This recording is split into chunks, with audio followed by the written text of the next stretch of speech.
കല്യാണം കഴിഞ്ഞ് 1 മാസം മാത്രമേ ആയിട്ടുള്ളൂ. അശ്വതിയുടെ ഭർത്താവ് അനിരുദ്ധൻ എന്ന അനി ബാങ്ക് ഉദ്യോഗസ്ഥനാണ്.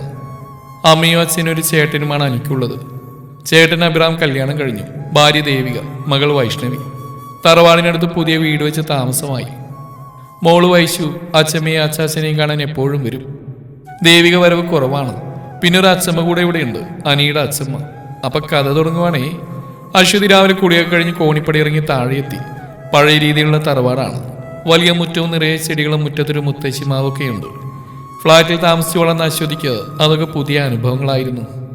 ആഹാ, മോളി രാവിലെ കുളിച്ചോ? എന്നാലേ പൂജാമുറിയിൽ വിളക്ക് വെച്ച് പ്രാർത്ഥിച്ചു വന്നു. അമ്മ അടുക്കളയിലുണ്ടാവും. അനിയുടെ അമ്മ ദേവകി പറഞ്ഞു. അമ്മേ, എന്താ അച്ഛമോളെ? എനിക്ക് കുറച്ച് ദിവസം പൂജാമുറിയിൽ വിളക്ക് വെക്കാൻ പറ്റില്ല അമ്മേ. ആണോ? എന്നാ മോള് പിന്നാമ്പുറത്തേക്ക് ചെന്നിരുന്നു. അമ്മ വന്നിട്ട് കാര്യങ്ങൾ പറഞ്ഞുതരാം. ഇവരിത് എന്തു പറയാന്ന? ഇതൊക്കെ പതിവല്ലേ? അതിനെന്തിനാ പിന്നാമ്പുറത്ത് പോകുന്നത്? അങ്ങനെ 100,000 ചോദ്യങ്ങൾ അവിടെ ഉള്ളിലൊതിച്ചു. അതെന്താ അമ്മ അങ്ങനെ? ഓഹോ, ഒന്ന് വീട്ടുകാർ പറഞ്ഞ് പഠിപ്പിക്കുന്നതാണോ കെട്ടിച്ചു വിട്ടേ? അച്ഛമ്മയാണ്. എന്താ അച്ഛമ്മേ? എടി കൊച്ചേ, എന്നായിരുന്നു നീ പുറത്തായി? ഇന്നലെ രാത്രി. ശിവ ശിവ, എന്നിട്ട് നീ അനിമോന്റെ കൂടെയാണോ കിടന്നേ? അതെ. മഹാദേവാ, ഈ പ്രായമായിട്ടുണ്ട് ദേവകി ഇങ്ങനെ ചെയ്തിട്ടില്ല. ഇനി എന്തൊക്കെ കാണണം. അമ്മേ, മോൾക്കാന്ന് അറിയില്ല, സിറ്റിയിൽ വളർന്ന കൊച്ചല്ലേ, ഞാനൊക്കെ പറഞ്ഞു കൊടുത്തോളാം. ഇനി 4 ദിവസം ആ ചായപ്പി കൂടിയാ മതിയുടെ കുട്ടിയെ. ആഹാരം അങ്ങോട്ട് ദേവ് കൊണ്ടുതരും. അയ്യോ, ഇതെന്താ ഇങ്ങനെ? ഇതൊക്കെ ഒരു തെറ്റാണോ അമ്മേ? പ്രകൃതി നൽകിയ പ്രതിഭാസമല്ലേ?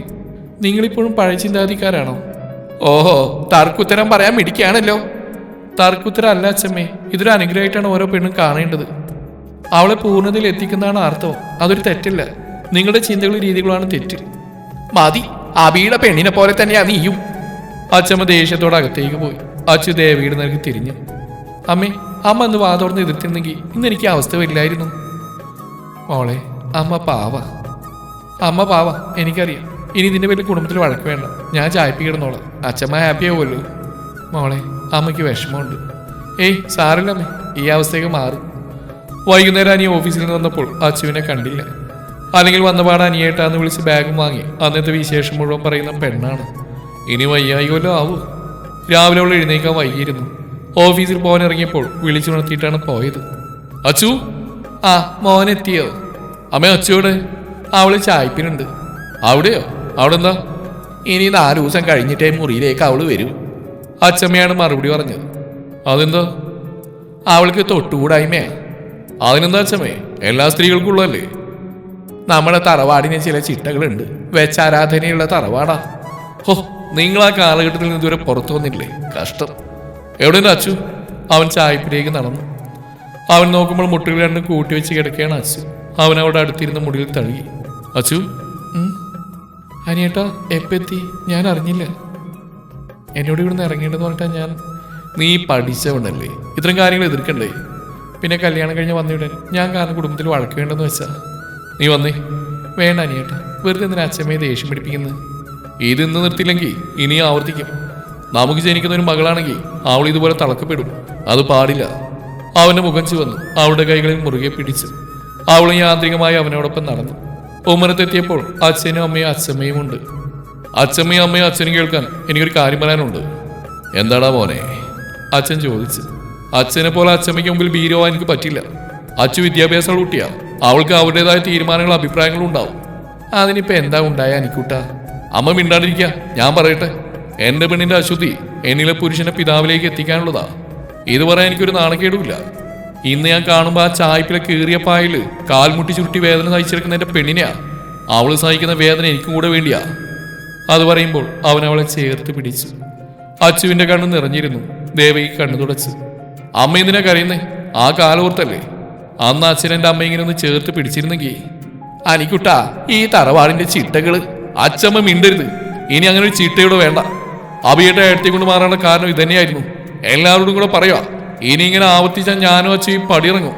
വിലക്കുകളും നിബന്ധനകളില്ലാത്ത ലോകം ഞങ്ങൾ കാത്തിരിക്കുന്നുണ്ട്. അനിക്കുട്ടാ, അച്ഛൻ ഇനിയൊന്നും പറയില്ല. നീ കൂടെ പടിയിറങ്ങിയാൽ സഹിക്കൂല.